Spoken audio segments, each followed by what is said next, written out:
Morning. Good to be with you again here up at the Big Nickel, and you can see the smokestack in the background. That's still there. I guess it's going to be coming down sometime in the next couple years, but for now it's still there. Anyways, continuing to build on the 4 pillars of a healthy Christian business leader. The 4 pillars are Christian, healthy relationships, biblical financial values, biblical spirituality, and balanced living. And this week we're focusing on pillar number 2, which is biblical financial values. And that's one of the reasons why I'm here at the Big Nickel this week and just standing out here and focusing on that. So far we've talked about the fact that God is the giver of all good gifts. That was on Monday. Yesterday we talked about the fact that gifts may be small, or they may seem small, but we looked at the reality that even small gifts like a cup of water or to feed someone who's hungry, Jesus says these are the things that separate those who are religious from those who are true followers of Him, and small gifts matter.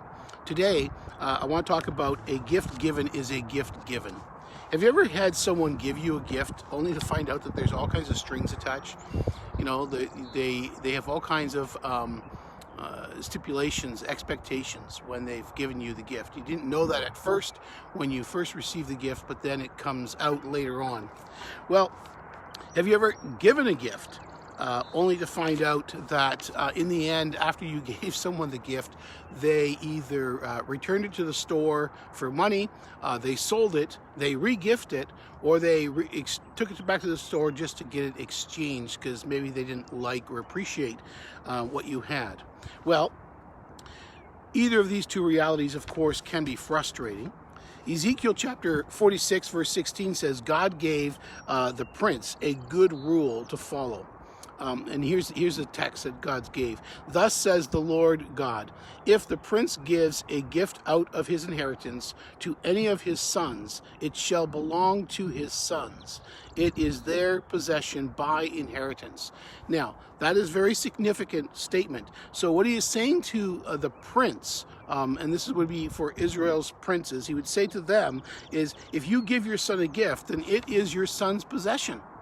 And if it's your son's possession, then your son can do with that possession whatever he wants. And the father ought not to seek to control what the son does with the gift that he has given him. It is a gift. It belongs now to his son. In Luke chapter 6, Jesus is speaking, and he gives these words.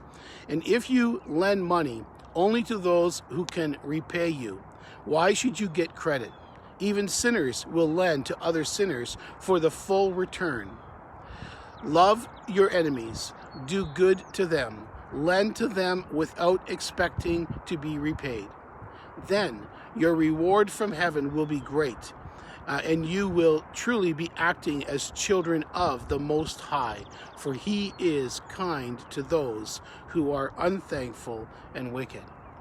So it's significant here. So there's some real important things in here. First of all, Jesus is teaching us that it's not all about returns. It's not all about what you can get back from someone. It is to give a gift, not with the intent that I'm going to give you this gift, but you are going to have to give me something in return. Now, it is a loan of sorts, and Jesus uses the language of loan here, but it's more than that because he's not looking to be repaid. He lends without expecting to be repaid, and that is what he's saying, lending without expecting to be repaid, and then your reward will actually be in heaven. So when you give to someone who can't repay you, you're not giving it to them so that they can give you money plus interest. You are just lending them the money, you're just giving them the money and allowing them to do with it what God would have them do with that money. Your reward will be in heaven. And he says, and you need to think about this in God's terms, because when you act that way, you'll actually be acting as a child of God, because God himself is kind to the unthankful.